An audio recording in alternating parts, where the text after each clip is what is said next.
اللہ تعالیٰ نے اس امت پر یہ احسان اور فضل فرمایا کہ انہیں آخری نبی کا امت ہی بنایا اور ان کی کتاب کو ذمہ لیا کہ میں اس کی حفاظت کروں گا۔ انا نحن نزلنا الذکر و انا لہ لحافظون۔ جیسے میرے نبی پر اترا تھا یہ ویسے ہی میرے سامنے پڑا ہوا ہے۔ 1935 میں جرمنی بہت طاقتور ہو گیا تھا۔ وہاں کے پادریوں نے 70 بائبل کے نسخے اکٹھے کیے، 70۔ ان کو جب آپس میں ملایا تو کوئی ایک نسخہ دوسرے سے نہیں ملتا تھا۔ اس میں کچھ اور لکھا ہوا ہے، اس میں کچھ اور لکھا ہوا ہے، اگلے میں کچھ اور لکھا ہوا ہے، اگلے میں کچھ اور لکھا ہوا ہے۔ تو انہوں نے اس پر قیاس کرتے ہوئے قرآن اکٹھا کیا۔ 1935 میں ابھی پریس اتنا عام نہیں تھا تو ہاتھ کے لکھے ہوئے نسخے زیادہ تھے، تو 40,000 قرآن کے نسخے اکٹھے کیے۔ اپنے تو 70 اکٹھے کیے، ہمارے 40,000 اکٹھے کیے، اور سارے کے سارے نسخوں کو انہوں نے کئی سال کی محنت کے بعد جوڑ کے دیکھا، 40,000 نسخوں میں کوئی فرق نہیں تھا۔ اللہ نے اس کی حفاظت کا ذمہ لیا۔ تورات، زبور، انجیل کسی کو یاد نہیں ہوتی تھی، کوئی اس کا حافظ نہیں ہوتا تھا، اس لیے ان کی نماز میں تلاوت نہیں تھی، تسبیح تھی جتنی کوئی پڑھ سکے۔ لیکن ہمیں اللہ نے ایسی نعمت عطا فرمائی کہ بوڑھا بھی یاد کر لیتا ہے، جوان بھی یاد کر لیتا ہے، بچہ بھی یاد کر لیتا ہے، اور اگر وہ اس کا مطلب جانتا ہو اور نماز میں وہ قرآن پڑھ رہا ہو تو وہ ایک نئی دنیا میں ہوتا ہے، ایک نئے جہان میں ہوتا ہے جس میں گم ہو جانا۔ حضرت علی رضی اللہ تعالیٰ عنہ علیہ السلام کو تیر لگا تو انہوں نے نکالا تو نکلا نہیں، تو انہوں نے چھوڑ دیا کیونکہ تکلیف بہت ہو رہی تھی۔ تو وہ نماز کے لیے کھڑے ہوئے تو انہوں نے تیر آرام سے نکال لیا۔ تو نماز کے بعد فرمایا تیر نکال لیا؟ کہا مجھے خبر بھی نہیں ہے، مجھے پتہ بھی نہیں چلا۔ تو نماز ایک میں جب قرآن آتا ہے تو ایک الگ جہان قائم ہو جاتا ہے۔ تو اللہ تعالیٰ نے اس کی حفاظت کا انتظام کیا، اس کے حفاظ بنائے۔ ہمارے جو اجمی بچے ہیں وہ عربوں سے پہلے یاد کر لیتے ہیں، کیونکہ عرب بچوں کو عربی آتی ہے نا، تو وہ ہم مانا لفظ جب بھول جاتے ہیں تو ساتھ دوسرا کوئی لگا دیتے ہیں۔ ہمارے بچوں نے تو رٹا لگانا ہوتا ہے، تو انہوں نے وہی کہنا ہوتا ہے جو یادداشت میں ہوتا ہے۔ تو اللہ نے اس کی حفاظت کا اس طرح انتظام فرمایا۔ اور پھر پہلے تورات، زبور، انجیل کے اترنے پر آسمان کے دروازے بند نہیں ہوتے تھے، لیکن جب قرآن اترنے کا وقت آیا تو اللہ نے سارے آسمان کے دروازوں پہ پہرے لگا دی۔ تو اس وقت شیطان اوپر جاتے تھے اور وہاں سے فرشتوں کی باتیں سن کر نیچے آ کے جادوگروں کو بتاتے تھے۔ جب اللہ نے قرآن اتارنے کا نظام چلایا تو آسمان کے دروازے بند اور ان پر پہرے لگا دیے۔ اب جب کوئی الا من استرق السماء فاتبعه شهاب ثاقب، جب کوئی شیطان اوپر چڑھتا تھا تو فرشتے اس پر آگ برساتے تھے، وہ جل کے بھسم ہو جاتا تھا۔ تو اللہ نے قرآن کی حفاظت کا اس طرح انتظام کیا۔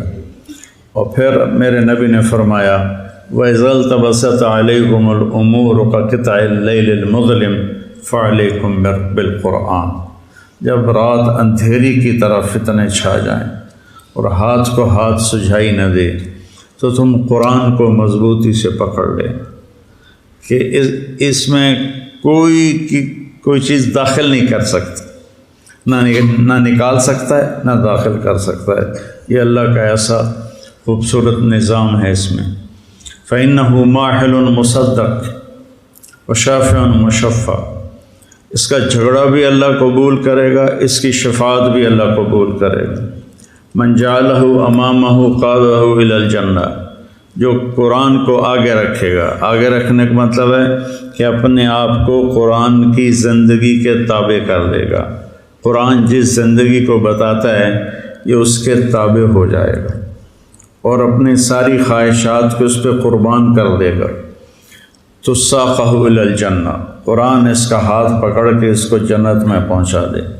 من جعلہ خلف ظہرہ، جو اسے پیٹھ کے پیچھے پھیر کر دے گا۔ کیا مطلب کہ قرآن کی زندگی کا پابند نہیں رہے گا اور اپنے نفس کا غلام بن جائے گا۔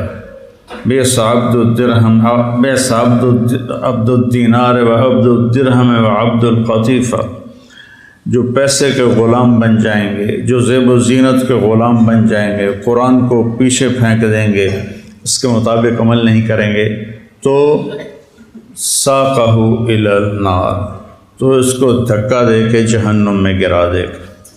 تو بھائیو یہ بہت بڑی نعمت ہے، اس کی تلاوت بھی کیا کرو، اور اب اتنے ترجمے ہو چکے ہیں قرآن کے، کچھ وقت نکال کر اس کا ترجمہ بھی پڑھا کرو کہ اللہ کیا کہتا ہے۔ آپ کی آسانی کے لیے کہتا ہوں، قرآن میں 99 دفعہ 89 یا ایھا الذین آمنوا آیا ہے۔ یہ صرف اللہ نے ہم سے بات کی ہے۔ یا ایھا الناس سب سے بات کر رہا ہے۔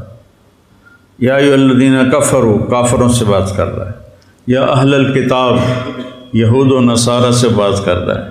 یا ایھا الذین ہادوا صرف یہودیوں سے بات کر رہا ہے۔ قل یا ایھا الکافرون صرف کافروں سے بات کر رہا ہے۔ پھر کہتا ہے یا ایھا الذین آمنوا۔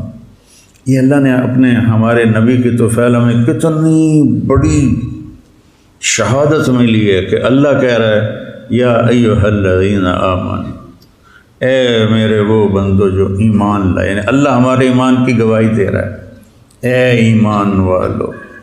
یہ خطاب کسی کو نہیں دیا، یا اہل الکتاب یا ایھا الذین ہادوا، یہ صرف اس امت کو خطاب ملا ہے، اے ایمان والو۔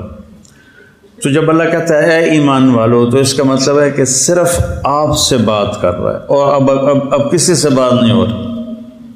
جیسے آپ سارے لوگ بیٹھے ہوئے ہیں، میں کہوں مولی نعمان ذرا میری بات سننا، تو اس کو میں قریب کر کے اس سے بات کرتا ہوں، تو آپ سمجھیں گے کہ اسی سے کوئی بات ہو رہی ہے، ہم سے نہیں ہو رہی۔ تو جب اللہ کہتا ہے یا ایھا الذین آمنوا، تو وہ یوں کہہ رہا ہے کہ اے ایمان والو جو تم 1.5 ارب ہو، تم ذرا الگ ہو کے میری بات سن لو، ذرا وکھرے ہو کے میری گل سن لو۔ اور کل 90 دفعہ اللہ نے کہا ہے یا ایھا الذین آمنوا، اس کے بعد کچھ طلب کیا ہے کہ یہ کرو، کچھ چھوڑنے کو کہا ہے کہ یہ چھوڑ دو، اور اس میں بھی تکرار ہے، کوئی 90 احکام نہیں ہیں، 99 ایک کم 90۔ اور یا ایھا النبی اذا طلقتم النساء، اس کو بھی قائم مقام یا ایھا الذین آمنوا کے مفسرین نے دیا ہے۔